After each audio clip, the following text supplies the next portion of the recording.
Good morning, all of you, and welcome back to our ninth class video lecture.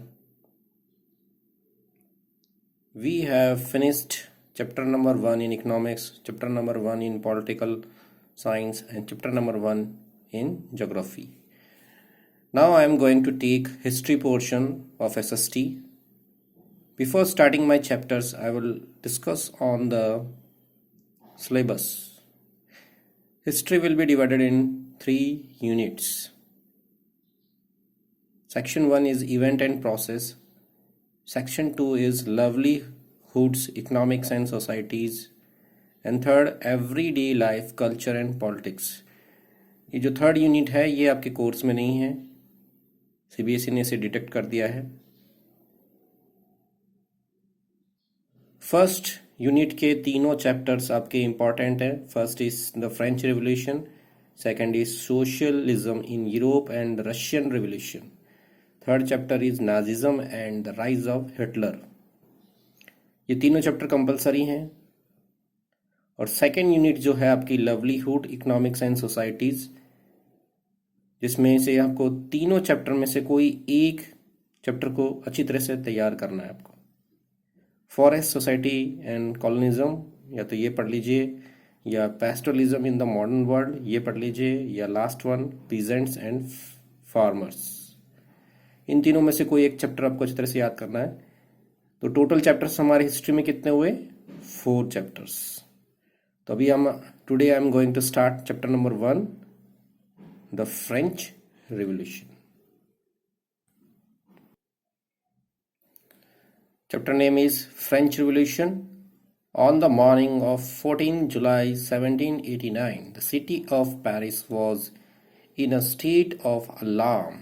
The king had commanded troops to move into the city. Rumors spread that he would soon order the army to open fire upon the citizen.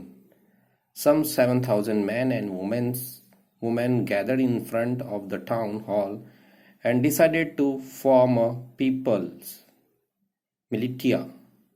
They broke into a number of government buildings in search of arms. Chapter को start करने से पहले मैं history के बारे में कुछ थोड़ा सा स्टडी के बारे में एक्सप्लेन कर दूं। हिस्ट्री पढ़ते समय हमें इसे बर्डन नहीं समझना चाहिए, कोशिश करनी चाहिए हमें इसे स्टोरी की तरह मेथड से पढ़ें। और जब तक हमारे माइंड में स्टोरी क्लियर नहीं होगा तब तक हम कोई भी आंसर देने में एक्सपर्ट नहीं बन पाएंगे। मेनली इसमें आपको डेट्स का ध्यान रखना है, कौन सा इंसिडेंट हुआ था। तो यहाँ पर जैसे बताया इन्होंने कि 14 जुलाई 1789 ये आउटब्रेक है, फ्रेंच रिवॉल्यूशन का स्टार्टिंग पॉइंट है। कैसे स्टार्ट हुआ था? पेरिस में एक अलार्म कंडीशन हो गई थी।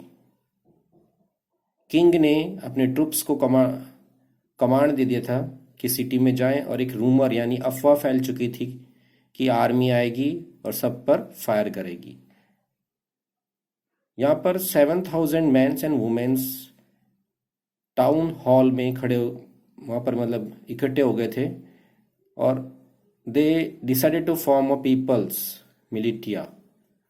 उन्होंने डिसाइड किया कि वो मिलिटिया बनाएंगे। मिलिटिया का मतलब होता है सेना बनाएंगे। और उन्होंने नंबर ऑफ गवर्नमेंट बिल्डिंग्स को तोड़ दिया, और किसके लिए? आर्म्स के लिए।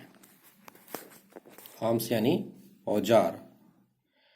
Finally a group of several hundred peoples marched towards the eastern part of the city and stormed the fortress prison, the Bastille। ये Bastille भी ध्यान रखना है आपको, ये भी इंपॉर्टेंट क्वेश्चन वन लाइनर में आया था। फाइनली यानी अंतिम रूप से ये जो ग्रुप था ये मार्च करने लगा ईस्टर्न पार्ट की तरफ सिटी के, और वहां पर क्या था? प्रिजनर, द बेस्टिल यानी जेल खाना था। Where they hoped to find बॉर्डर्ड एम्यूनिशन, यानी उन्हें आशा थी कि यहाँ पर बहुत सारे हथियार मिल जाएंगे। In the arm fight that followed, the commander of the Bastille was killed and the prisoner released through though there were only 7 of them. Yet the Bastille was hated by all because it stood for the despotic power of the king. Finally ये group eastern world की तरफ गया, जो मैंने पहले ही बताया आपको। और इन्होंने जो बेस्टिल है, बेस्टिल क्या है? जेल है, किला है जिसमें जेल है। और उन्होंने यहाँ पर सर्च किया एमिनिशंस के लिए, गोलियों बारूद के लिए। In the arm fight that followed the commander of the Bastille was killed. इनकी लड़ाई में बेस्टिल का जो कमांडर था उसको मार दिया गया। And the prisoner released though there were only 7 of them. Prisoners को वहाँ से आज़ाद कर दिया गया, कि वो कह रहे हैं कि सिर्फ वहाँ पर 7 प्रिजनर्स ही थे। Yet the Bastille was hated by all. ये बता रहे हैं कि बेस्टिल को लोग नफरत की नज़र से देखते थे, क्योंकि ये किसके लिए स्टैंड था? Despotic power of the king, यानी किंग की जो असीमित पावर है उसके लिए।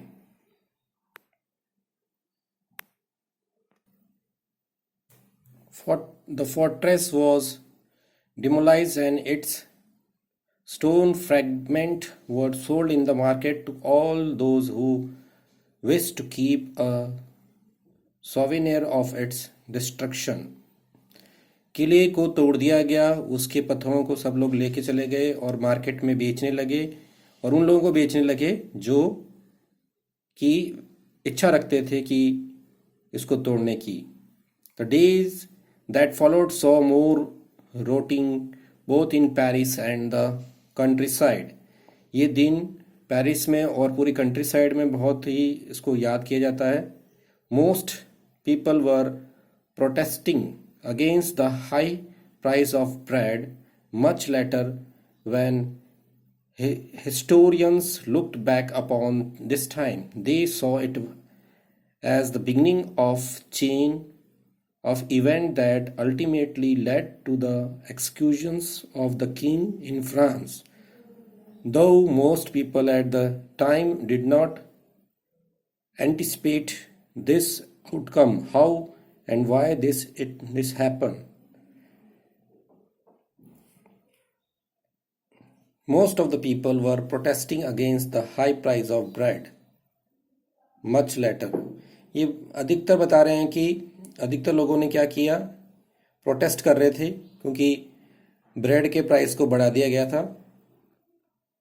Much later when the historian looked back upon this time, बाद में जब हिस्टोरियंस ने इनके तरफ देखा, they saw it as the beginning of a chain of event that ultimately led to the executions of the king in France. यहाँ पर ये बता रहे हैं कि हिस्टोरियन जब पीछे देखते हैं तो उन्हें ये लगता है कि ये एक स्टार्टिंग चेन थी, यानी यहाँ से इस इवेंट से स्टार्ट हुआ था कि राजा के खिलाफ लोग अपनी पावर्स शो कर रहे थे फ्रांस में। दो most people at the time did not anticipate this outcome. फिर भी लोगों के माइंड में ये नहीं था कि ये समय है कि एक रिवोल्यूशन किया जाए। How did and why did this happen? ये सब चीजें कैसे हुई, रिवोल्यूशन कैसे आया?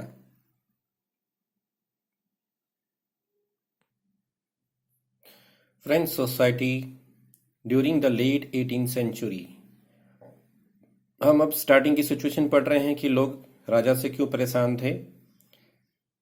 1774 Louis 16 of the Bourbon family of King ascended throne of France।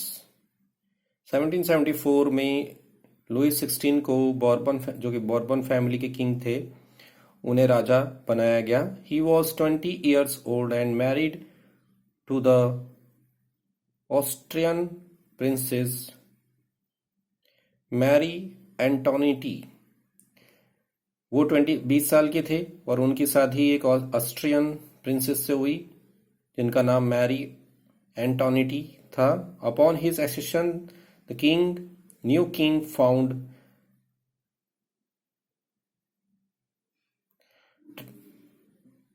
Treasury, empty treasury. जब राजा बना तो उसे मालूम हुआ कि उसका जो खजाना है वो खाली है।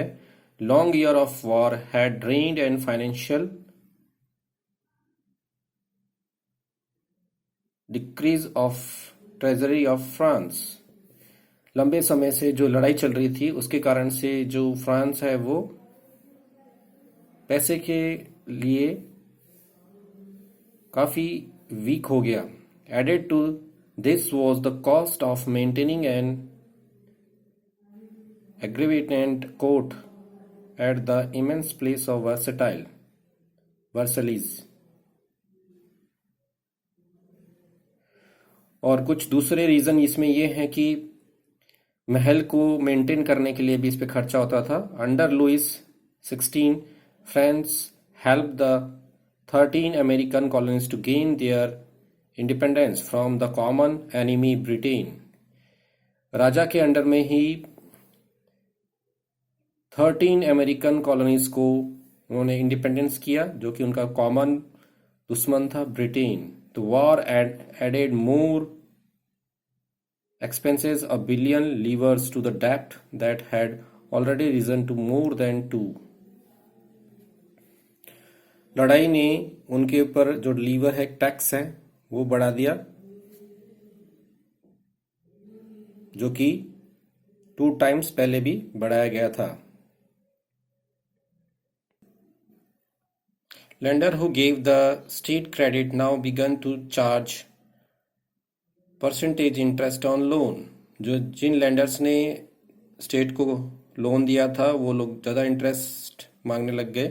सो the French government was obliged replied and increasing percentage of its budget on interest payment. इस वजह से फ्रांस की गवर्नमेंट को अपने इंटरेस्ट पे करने के लिए बजट में अमाउंट बढ़ाना पड़ा। To meet its regular expenses such as the cost of maintaining army, the court, running government offices और यूनिवर्सिटीज़। और अपने महल को मेंटेन करने के लिए, अपने जो रेगुलर एक्सपेंसेस हैं उनको मेंटेन करने के लिए, आर्मी को मेंटेन करने के लिए, कोर्ट को मेंटेन करने के लिए उन्हें टैक्स को इंक्रीज करना पड़ा। Yet even this measure would not have sufficed. French society in the 18th century was divided on 3 states and only member of the third state paid tax। ये बता रहे हैं कि इस इंक्रीज करने से, टैक्स इंक्रीज करने से सारे लोग सफर नहीं हुए थे। फ्रेंच सोसाइटी उस समय 3 स्टेट्स में डिवाइड था और ओनली थर्ड स्टेट ही टैक्स पे करता था। यहाँ पर आप फ्लो चार्ट देख रहे हैं जिसमें स्टेट्स को डिवाइड कर रखा है। फर्स्ट स्टेट जो है क्लर्जी है, second state nobility, third state है जिसमें डिफरेंट पीपल्स आ रहे हैं, जैसे big businessman, merchants, court official, lawyers etcetera. और थर्ड में है आपके peasants and artisans, and last जो ग्रुप है small peasants, land less labours का। तो ये जो थर्ड स्टेट था है यही सारा टैक्स पे करता था। सेकंड पैराग्राफ में इन्होंने जो मैंने अभी फ्लो चार्ट बताया था उसी को एक्सप्लेन किया है। Figure shows how the system of state in French society was organized. Peasants made up about 90% of the population. However, a small number of them owned the land they cultivated. About percentage of land was owned by nobles, the church and other their members of the third state। यहाँ कह रहे हैं कि जो land है वो maximum part किसके पास था? नोबल्स के पास में, चर्च के पास में और फिर थर्ड स्टेट्स के पास में।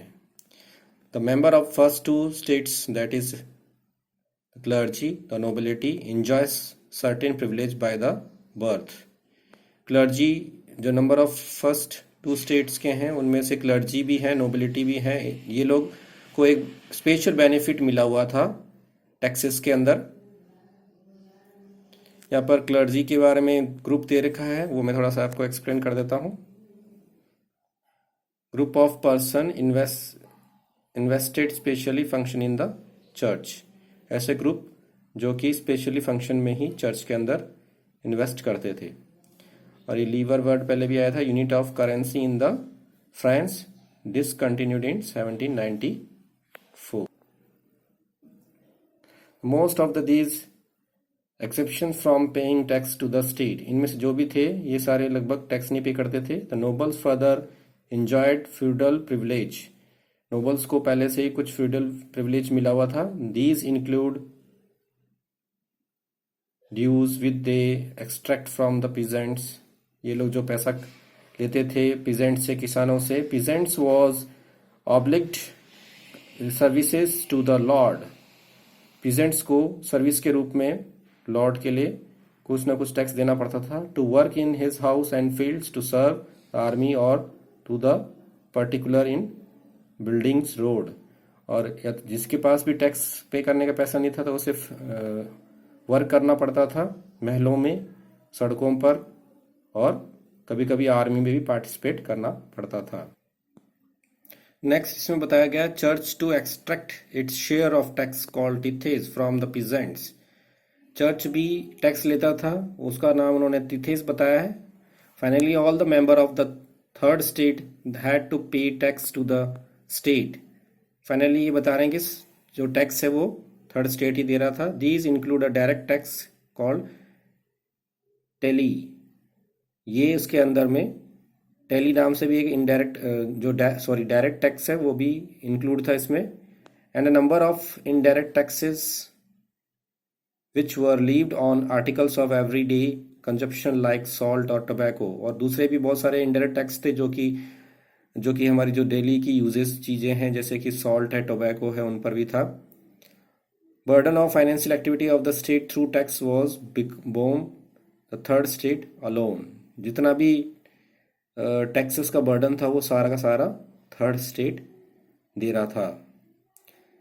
तो today I am going to end my session. This is the first video of the history and you hope you have to be discuss. History को याद करने का एक ही तरीका है, बार बार उस पर डिस्कशन करिए, क्वेश्चंस को समझिए, एक दूसरे से क्वेश्चन पूछिए। जैसे हम स्टोरी पढ़ने के बाद में पूछते हैं कि उसमें कौन हीरो था, क्या क्या रीज़न था। जैसे कि हमने कोई पिक्चर देखी तो उसमें हम ये पूछते हैं स्टोरी क्या थी, क्या उसका बीच में क्या इंटरेस्टिंग थिंग था। तो वैसे ही फ्रेंच रिवॉल्यूशन की जो भी हमने स्टोरी पढ़ी है, कंडीशंस पढ़ी हैं, उन पे आप डिस्कस करिए ताकि आपको बहुत अच्छी तरीके से मैटर्स याद हो जाएं और आप अपने आंसर्स दे सकें। Stay with us, keep healthy and watch my video regularly and make the notes. God bless you.